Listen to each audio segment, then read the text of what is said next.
اعوذ باللہ من الشیطان الرجیم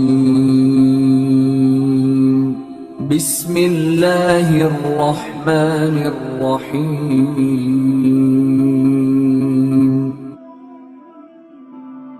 یہ آج کا عید کا دن جو ہے نا، دیکھیے عید کا دن بڑا غنیمت والا، بڑے موقع والا دن ہے۔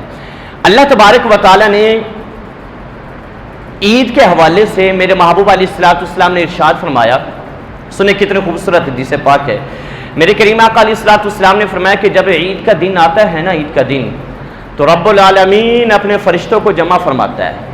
سارے فرشتے اللہ رب العالمین کے بارگاہ میں حاضر ہو جاتے ہیں۔ جب سارے فرشتے حاضر ہو جاتے ہیں تو میرا رب ان سے سوال کرتا ہے، پوچھتا ہے، اے میرے فرشتوں بتلاؤ اس مزدور کا کیا بدلہ ہے جس نے اپنی مزدوری کا حق ادا کر دیا، اس کا بدلہ کیا ہے؟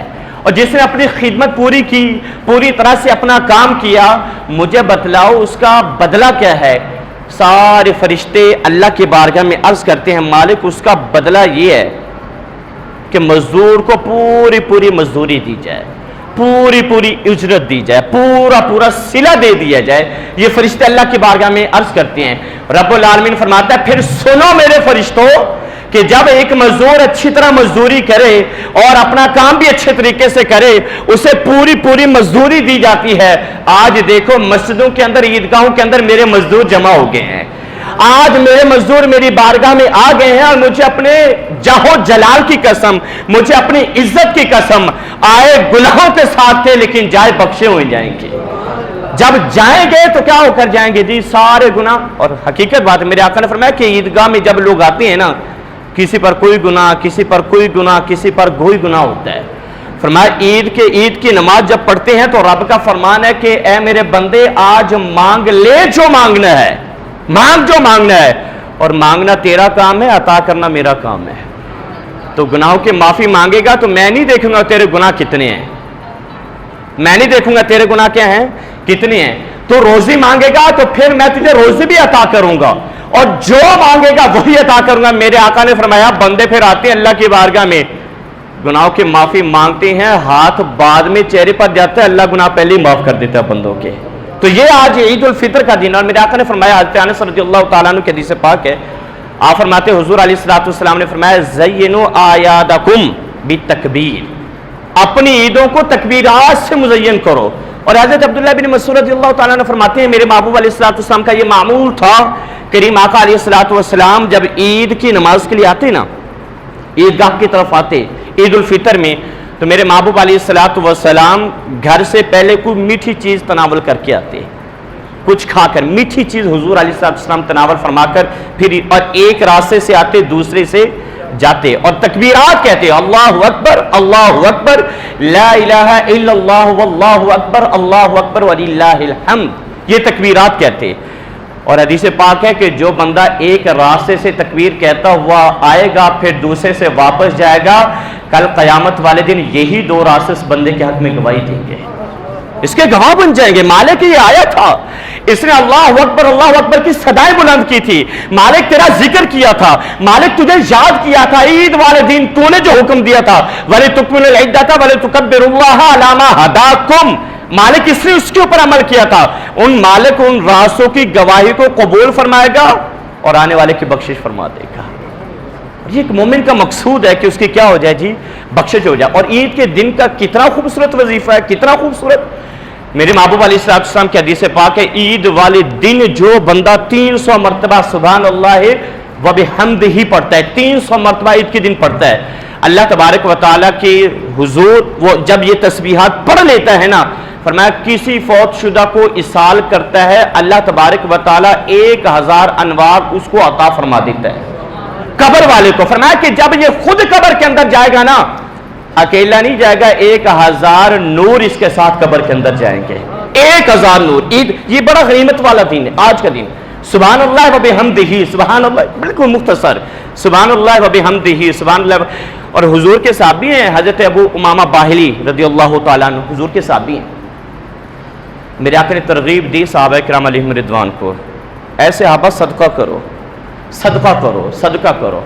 اب جو مالدار تھے، متمول تھے، انہوں نے کیا کیا جی، صدقہ کرنا شروع کر دیا۔ میرے محبوب نے دیکھا حضرت ابو امامہ باہلی رضی اللہ تعالیٰ عنہ ہونٹوں کو حرکت دے رہے ہیں۔ میرے آقا صدقے کی ترغیب دی اور صحابہ کرام نے صدقہ کیا جو کر سکتے تھے اور غریبوں کو بھی نہیں بھولے۔ پھر میرے آقا نے فرمایا ہے ابو امامہ تو کیا پڑھ رہا ہے؟ اس سے عرض کی یا رسول اللہ صلی اللہ تعالیٰ علیہ وسلم جن کے پاس مال و دولت ہے وہ تو مال و دولت اللہ کی بارگاہ میں خرچ کر رہے ہیں اور میں سبحان اللہ والحمدللہ پڑھ رہا ہوں۔ سبحان اللہ والحمدللہ۔ سنیں میرے آقا علیہ السلام نے کیا ارشاد فرمایا، ابو امامہ تم یہ پڑھ رہے تھے؟ یا رسول اللہ میں یہی پڑھ رہا تھا۔ میرے آقا نے فرمایا ابو امامہ تیرے کلمے اتنے سونے ہیں، اتنے خوبصورت ہیں، ایک بندہ 1 کلو سونا خرچ کرے اور یہ کلمات فرمائے کہ اس کا ثواب بڑھ جائے گا اس کا، تو 1 کلو سونا بھی خرچ کرے، صدقہ کرے، اس کا ثواب شاید اتنا نہیں ہوگا جتنا کہ سبحان اللہ ہے۔ اور یہ کیوں؟ عید کی برکت سے، میرے آقا علیہ السلام کا صدقہ، حضور کی آمد اور حضور کی نسبت کے صدقے سے اللہ تبارک و تعالیٰ نے یہ مقام، یہ رتبہ، یہ نسبت کہ حضور علیہ السلام تھوڑا سا کام کرے اللہ اتنا اجر عطا کر دیتا ہے۔ کیوں بھائی؟ صدقہ رسول اللہ ہے۔ اللہ کی بارگاہ میں دیکھیں تو اللہ تبارک و تعالیٰ بندہ کا کس طریقے سے استقبال کرتا ہے۔ فرمایا کہ کوئی بندہ اللہ تبارک و تعالیٰ کو 1 دفعہ پکارتا ہے 70 مرتبہ میرا رب اس کا جواب دیتا ہے، 70 مرتبہ۔ اور ہم تو ہیں بھی مسلمان، اگر کوئی غیر بھی پکارے اور غلطی سے نکل جائے یا سمجھ، جبریل عرض کرتے ہیں کہ اللہ تبارک و تعالیٰ کی بارگاہ سے اچانک آواز ہے لبیک یا عبدی لبیک یا عبدی لبیک یا عبدی۔ اچانک رب کی بارگاہ سے مجھے یہ آواز سنائی دی، میں حیران ہوا کہ رب کو اس وقت کون پکار رہا ہے؟ رب کو اس وقت کہہ رہا ہے میں گھوما اور مجھے نظر نہیں آیا کہ اللہ تبارک و تعالیٰ نے کس بندے کی آواز کے اوپر یہ فرمایا ہے لبیک یا عبدی۔ جبریل نے عرض کی کہ مالک میں گھوم آیا ہوں، میں نے دیکھا مالک کوئی بھی نہیں نظر آیا۔ اللہ تبارک و تعالیٰ نے فرمایا کہ فلاں بت خانہ ہے اور وہاں پر ایک بت کا پجاری سو گیا تھا، اور وہ سویا کس طریقے سے یا سنم یا سنم یا سنم کہتے کہتے سویا تھا، اور جب وہ اٹھا نا تو آدھی نیند کے اندر یا سنم سنم یہ کہتا وہ سویا تھا، جب اٹھا ہے تو اس کے منہ سے یا سمد نکلا ہے۔ جبریل نے عرض کی مالک وہ تو پھر بھولے سے تیرا نام لے رہا تھا۔ رب نے فرمایا ہے جبریل مجھے بتلا بت کو پکارتے ہوئے کتنا عرصہ ہو گیا اس کو؟ مالک 70 سال۔ بت نے جواب دیا؟ مالک نہیں جواب دیا۔ فرمایا میں بھی جواب نہ دوں تو فرق کیا رہ جائے گا؟ فرق کیا ہے؟ یہی تو خوبصورتی ہے کہ اللہ کو جو 1 دفعہ پکارے رب کو، رب اس بندے کا استقبال کرتا ہے، رب اس کے بندے کی عبادت قبول کرتا ہے اور رب العالمین اس کے سارے گناہوں کو معاف کر دیتا ہے۔ فرمایا عید کا دن اپنے گناہوں کی بخشش کا دن ہے۔